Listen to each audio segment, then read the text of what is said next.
Ready, Master Control? Ready, switch on. Look, Daddy!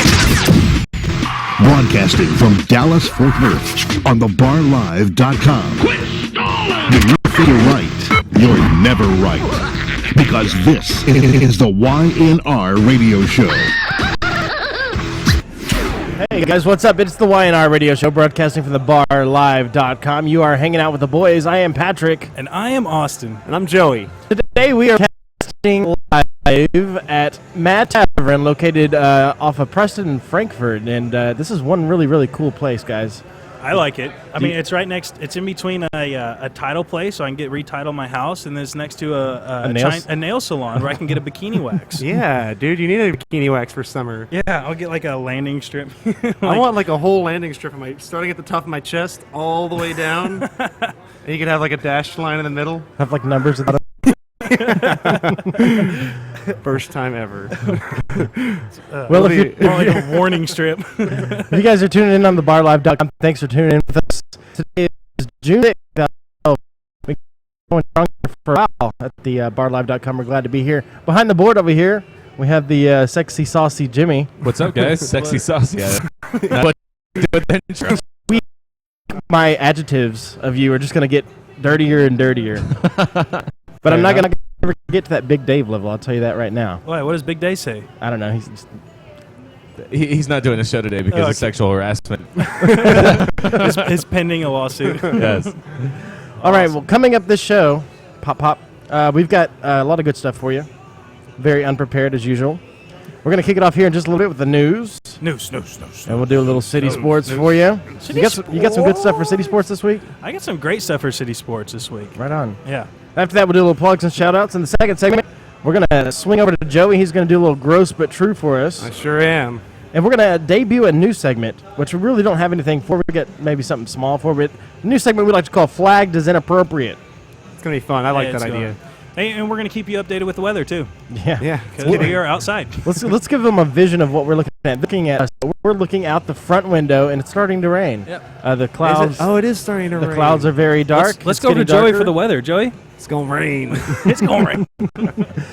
After Flagged is Inappropriate, we're going to do a little Craigslist ads. In the third segment, we're going to come to Joey, and we're going to talk. I went to go see a movie this week, and I know Joey has a lot to talk about with Insider's Input. Yeah, I did. I saw a movie, too.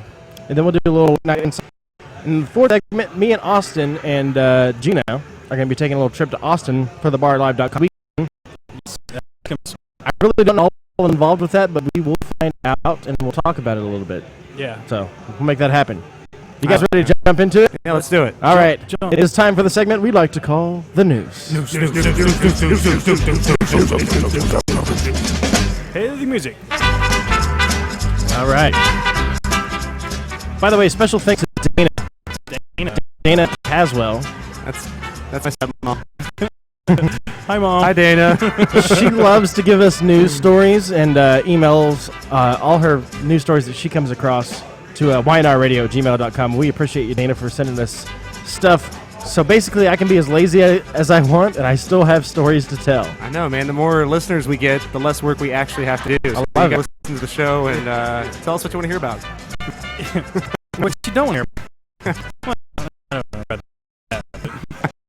All right, folks, this week in the news, the title of this story is Guitar P Urinal Turns User into a Music Whiz. Now, I mean, that may sound a little confusing, but I'm going to explain it to you here. It's something a little new, and there's a picture here, but I didn't email it to Jimmy, but so unprepared. Basically, it's a urinal that has a guitar coming out of the top of it, and the urinal is actually the base of the guitar, and there's little lines, and as you take a whiz into the urinal, it makes strum across the lines. It makes different guitar-sounding noises. That's gonna be kind of a new bar, like a drinking game at bars. It's like the songs you can play in the bathroom. You have to pay to use that urinal. Guys are just gonna hang out in the bathroom with their beers, like taking turns peeing on it. Can I go? Hang on, I can do Stairway. A lot of people doing hot cross buns, I'll tell you that. All right, this story says, there's no denying it. This is a clear case of yellow journalism. Billboard Brazil has created a new musically interactive urinal that strums guitar chords while someone goes to the bathroom. The Guitar P is designed to look like an actual electric guitar and plays a unique set of notes with each use. In fact, It even records your musical output. That's so cool.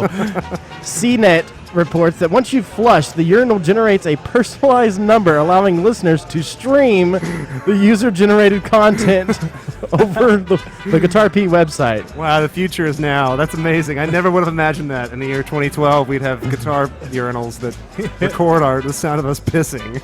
That's so cool. It goes on to say here that in April, Sega Games unveiled the Toilet, spelled Toylet, Toilet, a urinal that offers users a video game distraction while going to the bathroom. The Toilet isn't cheap, reportedly costing $1,748 for each urinal and more than $100 for each individual game. While it's technically not quite as portable, we're guessing most gamers will stick with their Nintendo Wii. Or just play with their iPhones in the bathroom like the rest of us. Well, I can't wait till they get a rock band party or urinal band or whatever, and they have a drum set. They've got the guitar. They've got the jazz flute. Instead of all the girls inviting all the girls to go to the bathroom together, it'll be all the guys like, "Hey, dude, come to the bathroom with me. Yeah, dude, you want to play the band? You want to jam? We're gonna hang out at the bar to hang out in the bathroom. There's gonna be a bar set up just for the bathroom. so that you can Don't just hang tell out me in you there the wouldn't whole use time. it. All day. Yeah, I would not leave. I'd drink a lot there just so I had to pee that much more so I could play that much longer of a song. I would sign a waiver that would allow the waitress to come in and serve me drinks while I'm peeing. You're like, Imagine the line. Right? Talk about long lines at the bathroom. It's gonna be a new ridiculous hobby. You're gonna record yourself and play it back and make your own CDs of your best of. This week on SoundCloud, I have my urinal. It's I don't know. You can download me on iTunes. Let's go into the next story here. Title of this next story is Probation for Colorado Woman Who Slid Buttocks Across a $30 million Painting. What? What Was it did she do? wet? Did she just? How is it worth that much if someone just painted it? Okay, never mind. Keep going. Okay. This is from Denver. A woman who punched, scratched, and slid her buttocks against a $30 million painting by abstract expressionist Clifford Still at a Denver museum has been sentenced to 2 years of probation and will have to undergo mental health treatment. Carmen Tiss, 37, pleaded guilty earlier this month to a felony criminal mischief for striking at and leaning against the oil on canvas painting from 1957. Okay, so wait, it's still wet after? I don't get it. How did she smear it with her ass? No, she just slid her ass all over it. Yeah, she just mooned it and then rubbed her ass on it. That's against the law. Yeah. Oh. I mean, I think so. Apparently. It was in a museum or what? It was in a museum. She pretty You much can't cross the velvet line. You're not allowed to touch anything. Oh man, this storm is really kicking in. Yeah, here it comes. It's a weather update right here at the corner of Frankfurt and Preston at the Mad Tavern in Dallas. It is raining. It's raining more. If you come up, if any girls come up here wearing a white shirt, I'll buy you a drink. Just saying. It's not raining enough for that yet. Just wait. I'll even take white shorts. Oh, my love fourth white favorite shorts. thing about summer. What's the other one, Joey? Summer dresses? Yeah. Short Sundresses. summer dresses? The white shorts, man. It's hard to beat that. It's really hard to beat white shorts. Okay, well, here's the rest of the story that is read. Sorry. After causing an estimated $10,000 worth of damage to the painting, an intoxicated Carmen, that's her first name, pulled down her pants and slid her buttocks across the painting and urinated on the museum floor. I guess when you go that far with it, they're probably all screaming at her at that point. She's like, what? And you just have to kind of keep taking it to the next level until you end up, I mean, if you're going to get in trouble for it, might as well make it worthwhile. You know what I'm saying? in for a penny, in for a pound kind of thing. I kind of see museums as like a library. Like, you get in trouble if you talk too loud, or, you have to keep your hands behind your back. You're not allowed to touch anything or cross certain lines. So if you pull your ass out, you're definitely going to jail for a while. No, what? She got probation. Well, I'm sure she spent the afternoon explaining herself to some officers. 2 years of probation. Yeah. All right, let's move on to the next story here. Title of the story is, Do Old People Really Smell Different? Yes. A new study tackles the age-old question of whether grandparents' houses actually have their own aroma. No, you weren't imagining it. Grandma's house really does smell different. New research confirms that elderly people emit a distinctly different aroma than other adults. and that may even be a good thing. Here's a concise guide to the smelly study. This sounds like a gross but true, but go ahead. It does sound like a gross but true. How was the experiment designed? Researchers at Monell Chemical Sense Center divided 41 volunteers into 3 age groups: young people from 20 to 30, middle-aged 45 to 55, and older groups 75 and up. Participants were all given the same odor-free soaps, shampoo, and laundry detergent, and were asked to avoid spicy foods, which can affect the smell of sweat glands. While taking part in the research, for 5 nights in a row, participants slept in a T-shirt with odor-capturing pads sewn into the armpits. Researchers then cut pads out, put them into jars, and had a separate group of volunteers attempt to guess the age range of a person by sniffing the pads. And they figured it out.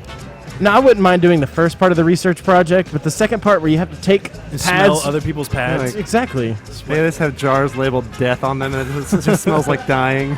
It's death. Not death. Death.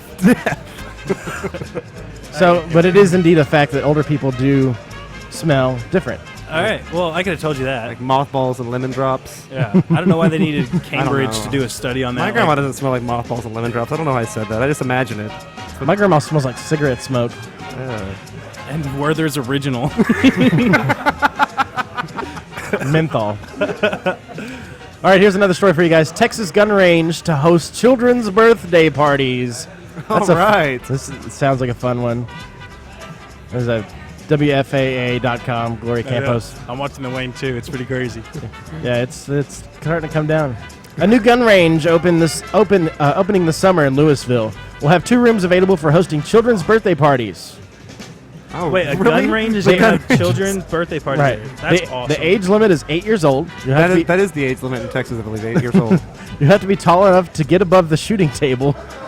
Wow. You have to be at least this tall to shoot somebody. They're not. They also said they're not going to be left unattended. Parents are going to be on be one-on-one. If there's not enough parents, we'll arrange safety officers to show them how to. So they're not use just it dropped safely. off and hanging out at the gun range. It's not like the skating rink from back in the day with us. If you had a kid that was 8 or 9 years old and they got got an invitation in the mail to go to a birthday party at a gun range, how would you react to that? My brother-in-law took my niece as the day she turned 8 years old to the gun range to shoot off some of his guns. He had to get one of the So it was triggers. her birthday. It was his birthday. She loved it. So I take it that you're okay with it. I mean, I guess. I don't have any kids. I don't You know have what? to pay If that happened to me when I was a kid, my parents would have let me go, but I don't think they would have let my sisters go. My parents would never have let me go. My mom let me get away with murder, and I would never have gotten away with that. No way. Yeah, they let me go fishing one time. Fishing is not shooting guns with your friends Well, they didn't know when we you're had 8 guns years there. old. All right, next story. Yeah, here. moving on. I don't know if you guys heard about this, but it was on Facebook. Tell me if you guys heard about this. A dead cat becomes a flying machine. I have seen that. Yeah, I saw. Yeah. I was playing that video today, actually. Now, there was a video on this article, but the video contains content from some news company, and they blocked it on copyright grounds or whatever. But here's the story. Some cats have 9 lives. This one had propellers after death. See, I wasn't sure if the cat was alive or dead. I was just watching the video, and I was No, like, he why was isn't dead. it moving? It's a Dutch artist, Bart Jansen, has immortalized his dead kitty, or child cat. That's awesome. Orville by, oh my goodness, it is really starting to pour here. It's getting a little wet. It's all right. It's good for my computer. Yeah. I read that somewhere. Turning his stuffed creature into a feline flying machine, dubbed, how do you say that? Orville-copter. Orville-copter. The remote-controlled furry flyer was unveiled at the Kunststree Art Festival in Amsterdam. Jansen told reporters, after a period of mourning, he received his propellers. The artist apparently thought the tribute to the cat who was hit by a car was fitting, since the tabby was named for pioneering aviator Orville Wright, the Wright brothers. So he didn't have this plan before the cat died? I find this hard to believe that he threw this together after the cat died. Like, this is what he thought of during mourning. Well, he named the cat after the Wright brothers, right? Orville Yeah. Wright. I just think it's funny that they I thought it call was it after the art. popcorn guy. It's some form of art. Popcorn guy. Yeah, I thought that's Orville Redenbacher. that's what when I hear Orville, I think of popcorn. In the video, the half cat, half copter is half cute. It's kind of creepy, half creepy. Yeah. Yeah. It's really creepy, actually. I didn't know it was dead. I thought it was just like, I was like, why is that cat being so obedient? Why is it putting up with this? And I didn't know their legs could move like that.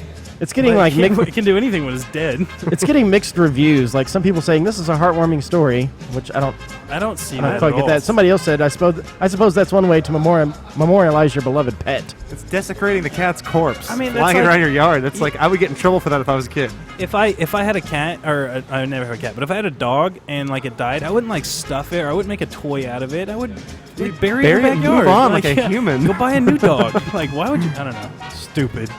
Well, that's all I got for news this week. We do it at the end now. No, we're at the end. Now it's time to move into a segment we like to call City Sports. City Sports. All right. Let it play for a second. Oh.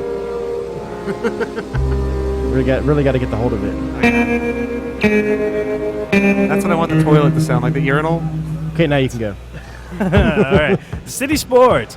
All right, coming up first, we have a really funny story from Los Angeles King fans taunt New Jersey Devils with Jersey Shore signs. I put up a picture of it. It's really funny.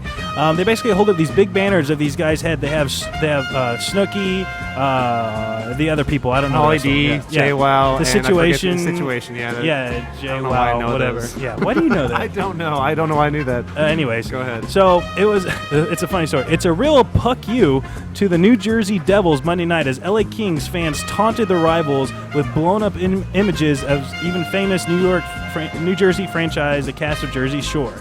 Devils players may not have gotten the joke since 18 are not even American, but fans sure did. It was pretty funny. In the end, Snooki, the situation, Pauly D, and JWoww have been in Los Angeles Secret Weapon because the Kings have won 4-0, which puts them one game away from the first Stanley Cup final.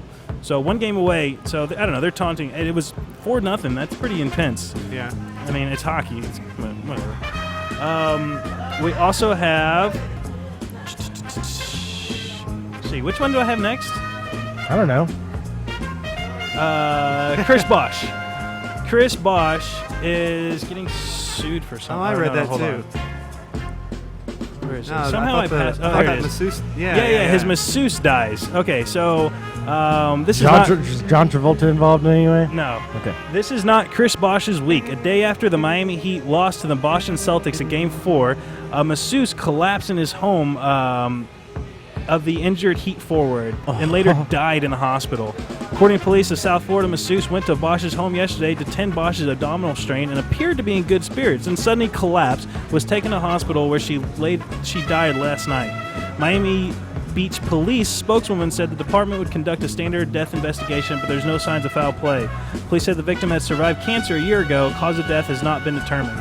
Yeah, this dude's not doing too well. Oh, that's bad for the resale value on his house. He's hurt. He can't play. They just lose to the Boston Celtics, and then his masseuse dies in his house. That's totally unrelaxing. That's not his week at That's not all. good at all. Not at all. We also have Terrell Owens. T.O. T.O. Is he back in the news again? Wasn't he in the news last week? Yeah, it's the same type of. It's the same thing. It's like a follow-up it's to a his follow-up, story? Yeah. Let me get to it. The internets are really slow here because I think all you guys are taking it. It could be the weather out here. The Butterfingers T.O. The storm is turning nasty. It's kind of drizzling right now. It's kind of slowed down. It's pretty gray out here. Hey, look at that tree over there. It looks like, what is that, toilet paper?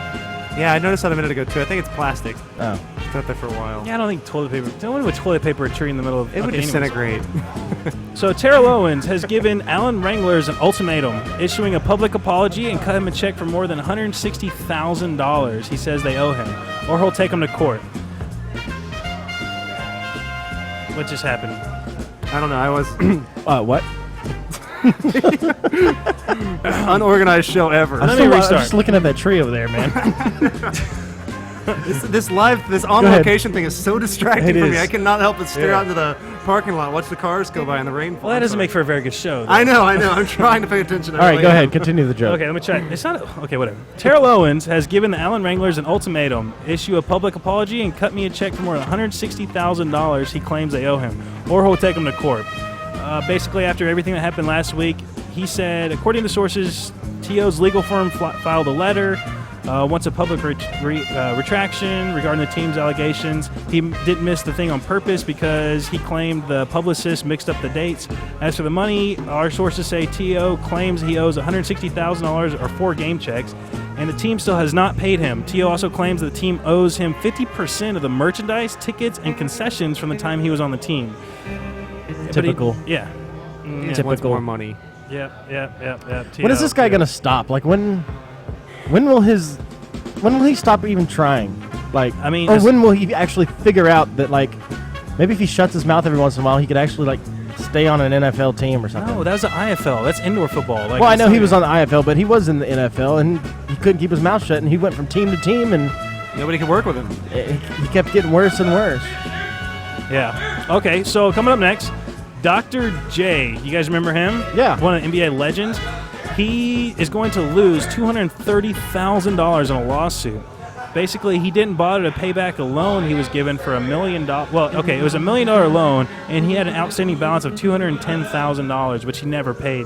The bank had made repeatedly requests for the balance, and when they were ignored, they filed a lawsuit. Now, he lost the lawsuit, and he's going to have to fork over $230,000. Like $20,000 of it goes to interest, but still, that sucks. That's a lot of money. Yeah, I mean, dude, really? Come on, man. Especially for an old guy. Yeah. How do they make you pay that at that point, though? What does he even do now? Is he just collecting from... Is he still just living off money made back in the day? I don't know. Hey, man, he's still in, like, video games and stuff. Oh, is he? Yeah, I don't know. Okay, Justin Blackmon. I don't know if you guys know about this guy. NFL rookie. He's arrested for aggravated DUI. Ooh. Police spokesman said Blackmon took a breathalyzer test and blew a whopping 0.24, 3 times the legal limit. He posted a $1,000 bond and was released that same day. He's not even played in a game yet in the NFL. He was drafted as a 5th-round draft pick, and then he's already getting in trouble. And this isn't his only time to get in trouble. He also was arrested in Stillwater, according to Oklahoma, for something else. He played in Stillwater. I don't know, whatever. But he's been in trouble before. Oh, here it is. He was arrested in Texas 2010 and suspended for 1 game. Now he's a 5th NFL draft pick, and he's already getting arrested for DUI. He hasn't even played yet. What's going to happen when he starts making real money? He has money to back up his shenanigans. I don't know. But it's an aggravated DUI if it's 0.15 or higher, and he was almost double that. Oh, I was about to ask that, too. I didn't know what an aggravated DUI was. Was Yeah. Stop frustrated resisting. about it? Stop resisting. That kind of DUI? Yeah. Well, that's it for Shitty Sports. I have one other thing, but I think Joey's going to use it for Gross but Church, so we're going to save that one. All right, well, let's go ahead and move on to the next part. Plugs and shout-outs. Plugs and shout-outs. Plugs. I wanted to say thanks to everybody who reposted my video this week. I got online on Friday and emailed some of my close personal friends and asked them to post our video for us, and they did. For the most part. Luke Leonard, you were awesome. Thanks, man. A couple people from work, Clarence and Nicole, really cool about it. They did it. Some people on the either coast. Zach Becerra, our friend at the Breakfast with Comics. From he California? posted ours. Yeah, from California. And then Ben and Kenneth, both in New York. They did it for me. Chris, isn't he in Florida? Yeah, Chris. Yeah, that's right. Christopher Mendick. Yeah, he Florida. said something too. That's pretty cool. So anyway, I wanted to mention them because I appreciate their help Thanks, guys. with that. What about you, Austin? Well, I want to give a shout out to my buddy Jason Villa. We hung out at the lake last week. And anyways, he just liked our show. He's been involved with what we got going on Facebook a little bit, and I kind of got something to say about it. You know, ever since when I was bigger and I lost a lot of weight just from eating healthy and working out. He's been doing this whole Camp Gladiator thing, and it's really just helped inspire me to keep going more. I mean, I don't know if you guys have seen this Camp Gladiator. It's really cool. It's basically a whole group of people that go outdoors to do activities and events, and they work out outside, but it's team building stuff at the same time. So they're helping everyone's. I don't know. It's helps a lot your more, self-esteem exactly. too. It helps your self-esteem. Helps you just overall accomplish goals as a group, and you're working out at the same time. So it doesn't seem like you're working out because you're having a good time, and all the people are real positive. And I really like what they got going on at Camp Gladiator. So I just want to give you a shout out, buddy, and appreciate what you're doing for us. Right on. Well, I don't have a shout out this week, but October 20th. I don't know. I don't even know. I didn't get approval from you guys, but we're going to do it anyway. There's a diabetes awareness research walk. It's a 5K that we're going to participate in. It's October 20th. It's actually my birthday, but I'm going to get up real early. It's for Gina. Self-plug. I don't know if you guys know, but Gina actually has juvenile diabetes, so it's something near and dear to her heart. She actually has a pump that she can. That's the deal we waterproofed for the river. Right, exactly. Yeah, I remember that. But every time, if she doesn't calculate it, every certain hours, it'll come up and it'll say bolus, which means You're going to die? no, which means pretty much you need to eat or have you eaten. So we named our team Holy Bolus. All right. And that's going to be October 20th. We're going to do the Awareness Diabetes 5K, and that's in Fort Worth. We get team We have shirts. to get up really early in the morning, though. Or should I just? We're gonna get T-shirts. T-shirts. I'm sure the girls will take care of that. I don't want to wear anything pink, but I'm sure we'll put something with on, man. YNR Radio on the back of it. Pink's the new black. I heard. Yeah, that's not true. I read that somewhere. That's not true at No, all. I think purple's the new pink. Oh, right. I messed it up. My Yeah. bad. That Right was is the new wrong. You're never right, Pat. All right, well, let's go ahead and take a break. We are broadcasting at the Mad Tavern in Dallas, the corner of Preston and Frankfurt. If you're out there and you're listening, come by, grab a drink, have a beverage with us, and come and say hi. Yeah. All right. BarLive.com. This is the YNR Radio Show. We'll be back here in just a little bit to party with you.